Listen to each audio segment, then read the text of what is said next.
ঢাকাই সিনেমার জীবন্ত কিংবদন্তি ববিতা সম্প্রতি ভূষিত হলেন মা পদক ২০২৬ সম্মাননায়। এই বিশেষ মুহূর্তে তিনি শুনিয়েছেন পর্দার পেছনের এক লড়াকু মায়ের গল্প। কেন আর বিয়ে করেনি ববিতা? ১৯৯৩ সালে স্বামী ইফতেখার আলমের মৃত্যুর পর মাত্র ৩ বছরের সন্তান অনিককে নিয়ে একা হয়ে পড়েন তিনি।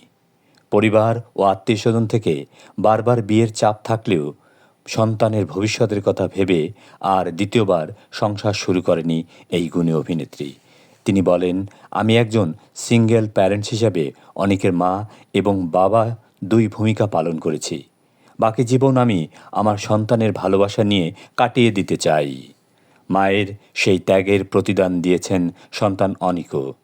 বর্তমানে তিনি কানাডার বিখ্যাত বিশ্ববিদ্যালয় থেকে ইঞ্জিনিয়ারিং শেষ করে সেখানেই প্রতিষ্ঠিত। সন্তান ও মাতৃত্ব নিয়ে পবিত্র কোরআনের সূরা কাহাবের ৪৬ নম্বর আয়াতের উদ্ধৃতি দিয়ে তিনি বলেন, ঐশ্বর্য, সন্তান, সন্ততি পার্থিব জীবনের শোভা।